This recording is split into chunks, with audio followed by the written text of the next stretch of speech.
Israel, thank you so much for dedicating your life and soul to our nation and all people that grow with our people. Thank you, Errol. Thank you for having me on, and thank you for those kind words. The listeners need to understand that the name of the book right away is A Patriot's Promise, protecting my brothers, fighting for my life, and keeping my word. That's a lot of weight on your shoulders, sir. Yeah, especially, when that promise began at the age of 12, after the last words my dad asked me to do before his death. So it was, but I didn't want to let my dad down. I wanted to honor him and for him to look down on me and say, I'm proud of my boy. He's kept that promise. And that's all I try and do.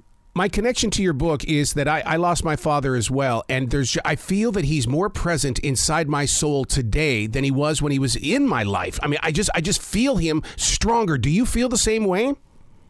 I do. I feel my dad with me all the time. Everywhere, what I do, I'm always thinking, would my dad approve? Yes. Would he be happy what I'm doing? He's always with me. I always, when I speak, he's always there. I always talk about him. And because again, those words shaped who I became. It guided me on the path that I'm on. And I've never regretted or, asked, why'd you put all this pressure on me? It's just like, I want to make my dad proud, and that's what I want to continue to do.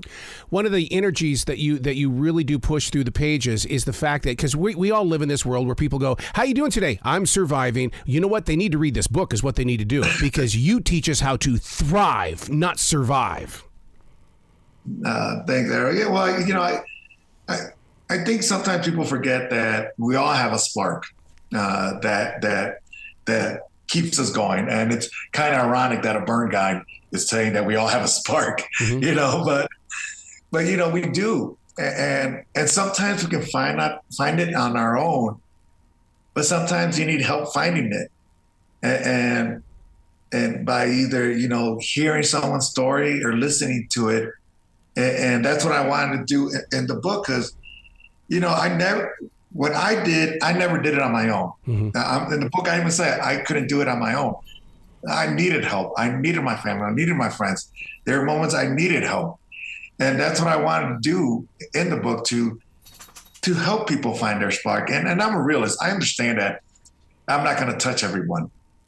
But those one or two that really, truly need it and read my book and they see the joy in life again, all that pain, all that suffering I went through is worth it because I helped them find their spark and it helped me keep that promise to my dad. Do you think that helping to find that spark actually begins at understanding that you've got to have a relationship with yourself and it grows from there?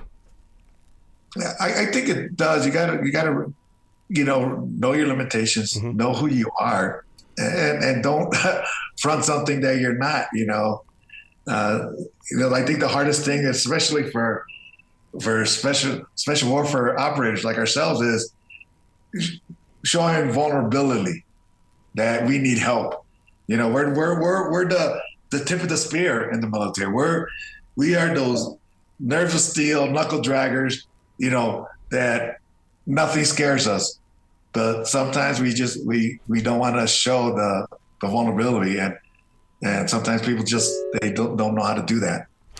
How far into your personal journey did you realize, oh my God, this isn't in my hands. The universe wants more from me and I've got to prepare for that?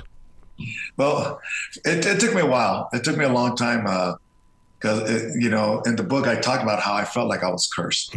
It's like, why is all this thrown at me at such a young age constantly? And, maybe they're preparing me for what was going to happen, on December 4th, 2005, to get me ready to overcome that big challenge, that big obstacle, and then to be able to come back and fight for people and help them and help them, honor my dad. And so it took me, like I said, it took a while, even when I was in the hospital, I'm like, why is this happening? And then I think the moment where it really hit me is when I did see my son for the first time, seeing how, I was scared that he was going to be afraid of me. And then him just coming up to me and asking, is that saying "Papi." I was like, "Yeah, buddy," and hugging me. Yes. I think that's when it hit me. I was like, "Got it. I got it." Yep. I was like, I got to be able to help people get to this moment. Oh, especially today. My God. I mean, around the world, people have got to be reaching out to you because you really have, you've lived it, you've experienced it, you know how to help heal people. And there are so many people going in so many different directions because of serving their own nations that they need leadership like you. Well, even you saying that about, it's still weird for me because I just see myself as DT, man. The guy that likes to hang out with his buddies, maybe have a bourbon once in a while and play some Call of Duty and talk smack, So when I hear people say like, it's still, feels weird, it doesn't really hit me until when I receive messages, like you said, of people saying how they heard my story or read about me and how I gave them, joy in life and help them find their spark. Is when it hits me. It's like, holy cow, people see me in this light. So it's like I said, I don't know if I'll ever get comfortable when people say that to me, but I just keep doing what I'm doing and trying to keep honoring that promise. Receiving the Purple Heart, is that something that you quickly hide away in a cedar chest or someplace, or do you put it in an area that you remind yourself of this journey that you've been on? It's funny because I'm a big sports guy. Mm-hmm. So in my office, I have all this sports memorabilia and all that. And I remember, it was a couple of reporters that came in and they were doing a story on me, and they're like, Sergeant Toro, where's your medals? Where's your Purple Heart? Where's your other accommodations? And I was like, honestly, I have no idea. And they asked me to look for it, and I had to dig it up in a box. And they're like, why do you not show this off? So I'm like, it's like, because I know what I did. I was like, I know what I did in the military. Yes, no one really wants a Purple Heart, even though it's our oldest medal. It was created by George Washington. But most of the time when you get the Purple Heart, it takes you out of the fight. Yeah. And a lot of time we don't want to leave the fight. We want to be with our teammates. But it's still an honor receiving it because, like I said, it is the oldest medal out there in the U.S. military. But it shows your prior to your injury, and now it's your new life with the Purple Heart. Wow, because I talk a lot about that on iHeartRadio about facing that wall that says you used to be. How do you deal with that when your heart is saying, well, you used to be, but this is who you are in your present place of now?